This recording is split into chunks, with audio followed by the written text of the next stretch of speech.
Hello friends, बहुत बार patients हमें कहते हैं कि मैडम ये सारी चीज़ें मुझे डिलीवरी से पहले पता होती तो मैं इसके लिए प्रिपेयर्ड रहती या फिर इतनी तकलीफ़ मुझे नहीं सहने पड़ती। तो इसीलिए आज इस वीडियो में हम देखने वाले हैं कि डिलीवरी के बाद हमारे शरीर में क्या क्या चेंजेस होते हैं और एक प्रेग्नेंट लेडी को बाद में क्या क्या तकलीफ़ें आ सकती है। मैं हूँ doctor Neha Jadhav, obstetrician, gynaecologist और टेस्ट ट्यूब बेबी कंसल्टेंट। पिछले 10 सालों से पिंपले सौदागर पुणे में प्रैक्टिस कर रही हूँ। सबसे पहले हम बात करेंगे कि हमारी फिजिकल रिकवरी के बारे में। आपकी डिलीवरी चाहे नॉर्मल हो या सी सेक्शन हो, डिलीवरी के बाद बहुत सारे लेडीज़ को वजाइनल डिस्चार्ज होता है जिसको हम लोकिया कहते हैं। ये वजाइनल डिस्चार्ज का शुरू में कलर फ्रेश रेड, फिर आस्ते आस्ते होके ब्राउन, फिर डार्क ब्लैक एंड फिर स्लोली ये बंद होके फिर वाइट डिस्चार्ज आना शुरू हो जाता है।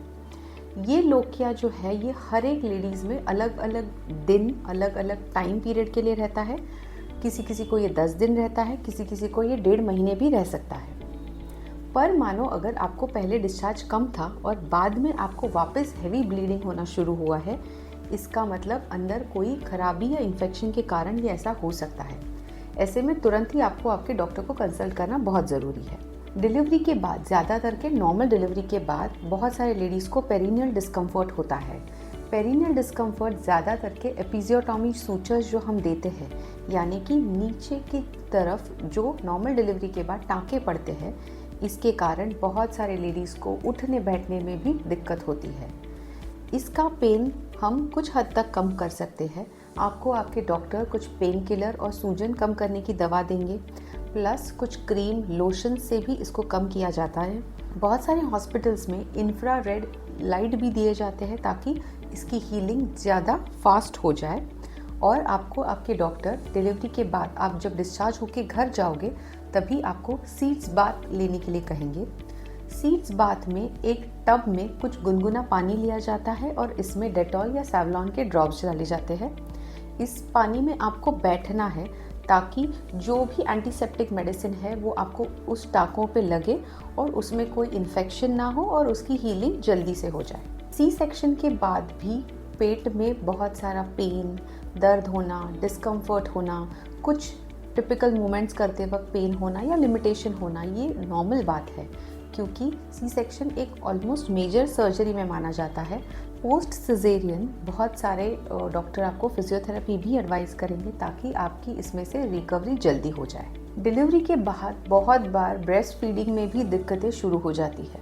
बहुत सारे हॉस्पिटल्स में ब्रेस्ट फीडिंग सेशंस लिए जाते हैं जिनमें आपको 7th या 8th मंथ में ही कुछ चीज़ें ब्रेस्ट फीडिंग से रिलेटेड सिखाई जाएगी। इसमें सबसे इम्पॉर्टेंट होता है लैचिंग, यानी कि प्रॉपर लैच होना बहुत ज़रूरी है, तो ही आपके बेबी को प्रॉपर ब्रेस्ट फीड किया जा सकता है। स्पेशली फर्स्ट डिलीवरी में मदर और बेबी को पूरी तरीके से सेटल होने के लिए कम से कम फर्स्ट वीक टू 10 डेज़ लग जाते हैं। इसमें मदर को काफ़ी कुछ चीज़ें सीखने के लिए टाइम लग जाता है कि बेबी को पकड़ना कैसे होता है, बेबी को कैसे ब्रेस्ट फीड कराना है, कितने कितने घंटों में ब्रेस्ट फीड कराना है, क्या मेरे बेबी का पेट पूरी तरह से भर रहा है कि नहीं, या उसको कम मिल्क मिल रहा है, बेबी का वेट गेन हो रहा है कि नहीं।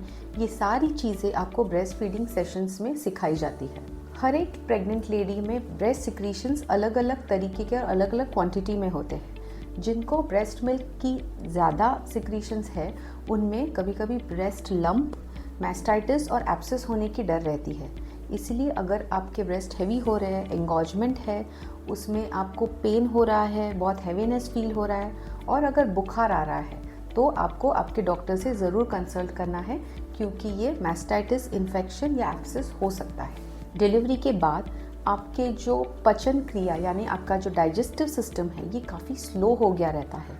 इसीलिए बहुत सारे लेडीज़ को या नॉर्मल डिलीवरी हो या सी सेक्शन हो, बहुत सीवियर कॉन्स्टिपेशन फील होता है, प्लस उनमें कभी कभी पर रेक्टल ब्लीडिंग भी दिखता है, ब्लीडिंग स्टूल्स में भी दिखता है।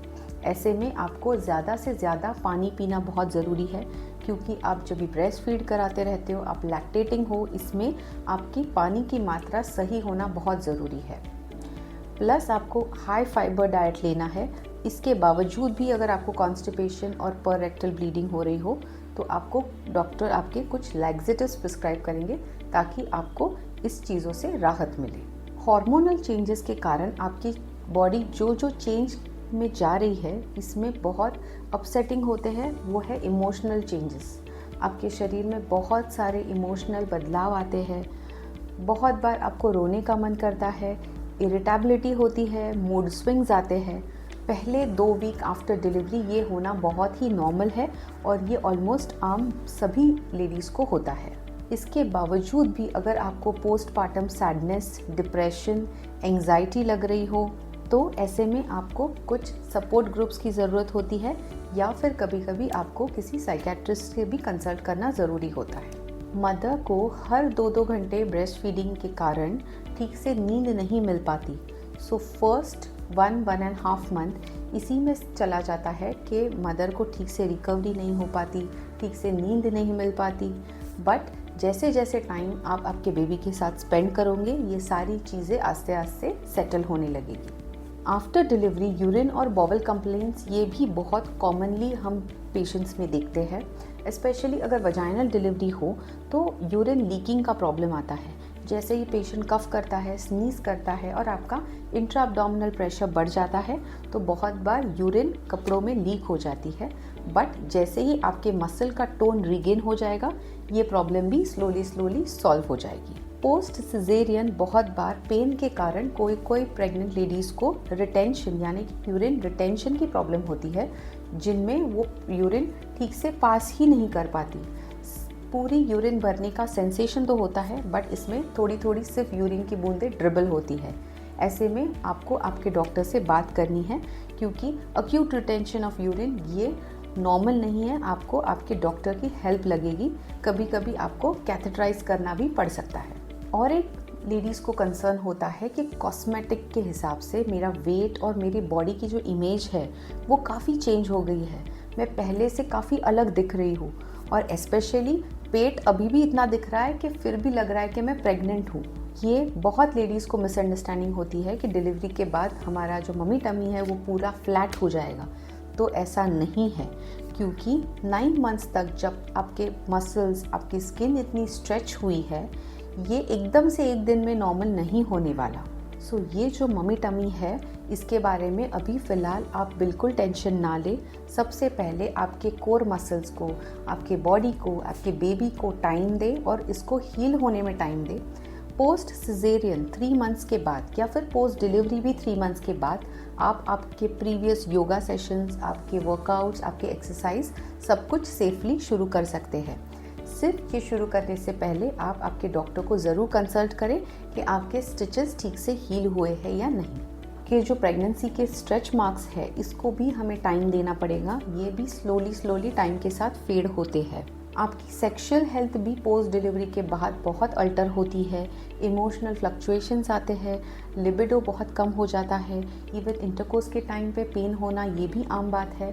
पर ये सारी चीज़ें जैसे जैसे टाइम सेटल हो जाएगा, ये चीज़ें प्रॉब्लम्स सेटल हो जाती है।